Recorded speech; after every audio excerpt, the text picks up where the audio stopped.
Coucou les bacs pro. Alors, puisqu'on n'a pas réussi à se parler sur WhatsApp, je vous propose une petite vidéo pour vous aider à faire cette fiche-là. Exercice sur le second degré que vous a donné Monsieur Montagne. Alors, premier exercice. Ce que je vous propose, c'est qu'on fasse ensemble la fonction f de x, comme ça vous aurez compris comment ça marche. Alors, je vous l'écris en gros là. C'est 4x au carré plus 5x moins 8. Et elle est définie sur moins 1. Alors, vous vous souvenez, la première des choses, super important, c'est d'arriver à identifier A, B, C. Sinon, après, on est perdu. Le A, c'est ça. Le B, c'est ça. Et le C, c'est le moins 8. C'est bon pour tout le monde? Alors, maintenant, on vous demande de faire le tableau de variation. Donc, le tableau de variation, c'est ça. Ici, on va mettre tous les x. Ici, on va mettre f de x. Ici, on vous dit que la fonction elle est définie sur moins 1, 1. Donc, on n'a pas de question à se poser. Ici, c'est de moins 1 jusqu'à 1. Ensuite, on voit que A, c'est 4. Vous vous souvenez dans la vidéo que je vous ai postée, il y a deux possibilités. Soit on a une parabole qui fait ça, soit une parabole qui fait ça. Ça, c'est la parabole qui ressemble à x au carré. C'est la parabole pour les A qui sont positifs. Les positifs. Et ça, c'est les A qui sont négatifs. Ici, on a 4. 4, c'est un positif, donc c'est ça qu'on va avoir, pas ça. Donc, on sait déjà qu'elle va avoir cette forme décroissante et ensuite croissante. Maintenant, ce qu'il faut, c'est trouver ce chiffre-là. Ce chiffre-là, c'est l'abscisse du sommet. Le sommet, il est là, c'est un minimum. Donc, il y a une formule. Vous vous souvenez, c'est moins b sur 2a. Donc là, on regarde combien ça fait. Le b, c'est 5, donc ça fait moins 5 sur 2 fois a. A, c'est 4. Donc, on trouve moins 5 sur 8. Donc ça, c'est l'abscisse du sommet. Moins 5 huitièmes. Ensuite, ici, eh bien, c'est f de moins 5 huitièmes. Ici, c'est f de moins 1. Et là, c'est f de 1. Alors, soit vous faites les calculs à la main, ce qui est tout à fait possible, hein, en remplaçant. Mais là, c'est l'occasion, je vous montre comment on peut faire avec la calculatrice. Alors là, j'ai une calculatrice, vous n'aurez peut-être pas exactement la même. En tout cas, bon, je vous montre comment on peut faire sur la calculatrice, sur celle-ci. Donc, on la met en route. Ensuite, on va sur graphe, enfin sur f de x. Alors moi, là, j'en ai déjà une, donc j'annule. Voilà, donc ici, y, ça correspond à une fonction. Donc nous, on va rentrer cette fonction. C'est 4x au carré. 4x au carré plus 5x moins 8. Ensuite, si on veut avoir un tableau de valeurs, on va donc ici, là, où c'est marqué table. Donc, pour avoir ce qui correspond au petit truc en bleu, il faut faire seconde. Seconde table. Et là, on a un tableau de valeurs. Donc, nous, on demandait là pour moins 1. Alors, il suffit de remonter. Pour moins 1, on trouve que y, ça vaut moins 9. Donc, ici, on sait que ça va être moins 9. Moins 9. Et pour 1, on regarde ici, on descend, et pour 1, on trouve que ça fait 1. Donc, on met ici 1. Et voilà, donc ça, c'est une possibilité. Sinon, vous pouvez faire les calculs à la main. Donc, j'espère que maintenant, c'est bon pour cet exercice. Pour les autres, il faut toujours faire attention à la valeur du A. Si vous avez un A négatif, comme pour le deuxième, pour G, eh bien, vous aurez exactement l'inverse ici. Ça va monter, puis descendre. On va passer maintenant à l'exercice 2, là où on vous demande de résoudre des équations.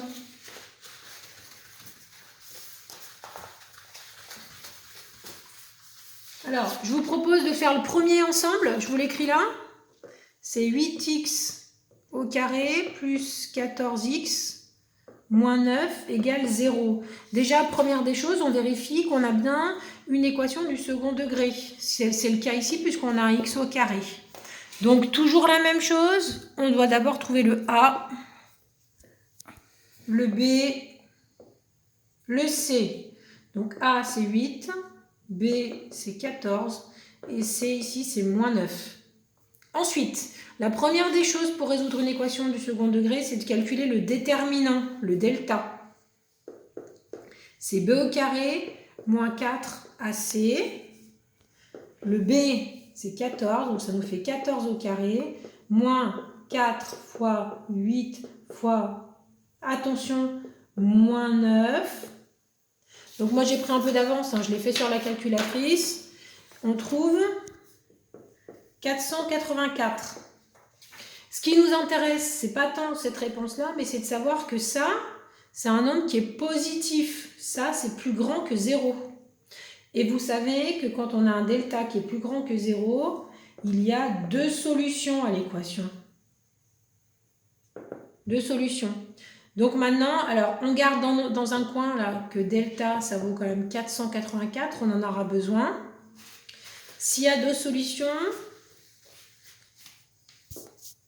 il y a deux formules à connaître, mais M. Montagne vous les a redonnées. C'est x1, c'est moins b moins racine de delta sur 2a. Et l'autre solution, c'est exactement la même chose, mais là on met un plus. Donc moins b plus racine de delta sur 2a. Alors on y va. Moins b, donc au lieu que ça soit 14, ça devient moins 14, moins racine de delta qu'on a calculé tout à l'heure, 484 sur 2 fois 8. Alors attention, quand vous tapez ça sur la calculatrice, si vous voulez que ça fonctionne, il faut absolument, pour que la calculatrice comprenne, que vous mettiez des parenthèses sur tout le numérateur, divisé par tout ça. Sinon, vous allez avoir des bugs. Pour que la calculatrice comprenne que c'est tout ça divisé par tout ça. Je l'ai fait à la calculette, pareil, pour qu'on aille un petit peu plus vite. J'ai trouvé, moi, environ moins 2,25. Ça continue, mais c'est environ ça. Ici, on trouve, du coup, on fait le calcul, la même chose, mais avec un plus. Eh bien, on trouve exactement 0,5. Voilà. Pour les autres, c'est la même chose, toujours pareil. On commence par calculer le delta, on n'a pas le choix, on calcule le delta. Et ensuite, on voit s'il est négatif, il n'y a pas de solution. S'il est égal à 0, vous avez une seule solution. Et si, comme ici, il est positif, vous avez deux solutions. Juste une petite information. Ici, vous allez avoir un souci. Là, pour celui-ci, je vous l'écris en gros. C'est 3x au carré moins 20... non, pas celui-là, excusez-moi. Celui-là, il va bien. C'est le dernier qui va vous poser problème. Regardez. Celui-ci, il n'a pas la forme habituelle. Nous, ce qu'on veut, c'est avoir égal 0 normalement. Donc, il va falloir qu'on prenne tout ça là et qu'on bascule de l'autre côté pour avoir égal 0. Vous savez que quand on passe des termes de l'autre côté, en fait, ils deviennent négatifs. Ils changent de signe. Donc, finalement, ça, c'est la même chose que là, on avait plus 10, ça devient moins 10x.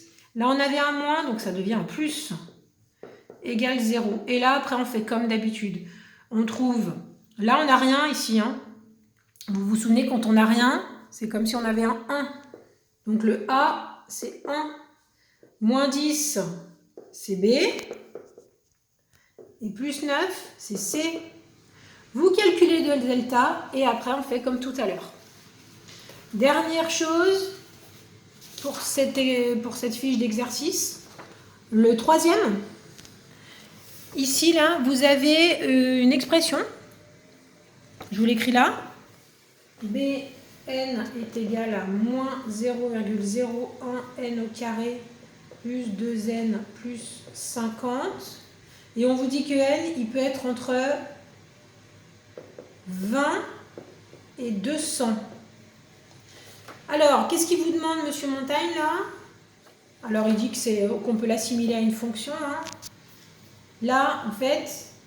c'est n, mais ça revient exactement au même que si on avait un x partout. Hein. Donc ça devient la fonction f de x. Tout pareil, mais au lieu d'avoir un n, on a des x. On vous demande de trouver ces valeurs-là. Alors je vous remontre sur la calculette comment on fait. Donc on remonte, on va dans les f de x. Hop. J'ai déjà mis une fonction, donc je peux l'effacer. Alors je tape la fonction qui est indiquée. Attention, vous avez un grand moins et un petit moins. Le grand moins, c'est pour dire qu'on fait l'opération moins. Là, c'est pour dire que c'est le signe moins. Ici, on a le signe moins, donc c'est le petit moins qu'on utilise. Sinon, votre calculatrice, elle va vous dire qu'il y a un souci. Donc, moins 0,01 x au carré plus 2x plus 50. Hop, je vous redis comment on fait. On veut un tableau de valeurs. Donc, pour accéder à ce qui est marqué en bleu, je dois faire seconde, seconde. Et là, j'arrive avec mon tableau de valeurs. Là, vous voyez que les valeurs, ça ne va pas, puisque nous, on nous demande des valeurs qui sont beaucoup plus grandes, qui vont, on va dire, de 10 en 10. Donc, il va falloir modifier et demander à la calculatrice de calculer des valeurs qui sont plus écartées. Donc, on va lui demander de définir la table. Donc, on va aller dans le bleu def table, seconde def table. Et on veut commencer à 30, par exemple. La première valeur qu'on nous demande, c'est 30. Et on ne veut pas aller de 1 en 1, hein. On veut aller de 10 en 10, par exemple. Et on entre. Et on retourne dans notre tableau. Et là, on a des valeurs, vous voyez, qui vont de 10 en 10. Ça correspond beaucoup mieux. Par exemple, la valeur ici qu'on vous demande... La valeur qu'on vous demande pour 30, elle est marquée là, bah, ça va être 101. La valeur qu'on vous demande pour 50, c'est 125. Pour 70, etc. Donc là, vous pouvez trouver les valeurs. Voilà. Ensuite, qu'est-ce qu'il vous demandait? Là, c'est un petit peu compliqué la suite. Bon, si vous avez déjà réussi à faire les exercices jusqu'à là, ce sera pas mal. Qu'est-ce qu'on vous demande quand même? Qu'est-ce que je peux vous dire un petit peu? Ce que vous pouvez faire, c'est ça, là quand même. Proposer une autre méthode et calculer le nombre d'articles ainsi que le bénéfice. Ça, moi je vous donne une astuce, faites le tableau de variation, comme on a fait tout à l'heure. Le tableau comme ça, là. Ok, ça pourra vous aider. Et puis cherchez voilà, la valeur maximum. Regardez ce qu'on a là. Ici, on a un A qui est négatif. Donc ça veut dire que la fonction, elle va ressembler à ça. Donc vous allez avoir une valeur maximum. Eh bien, c'est ce maximum qui nous intéresse de trouver. C'est la valeur maximum qui vous demande, monsieur Montagne. J'espère que ça vous a aidé. Je vous envoie une autre vidéo sur l'autre feuille. À bientôt.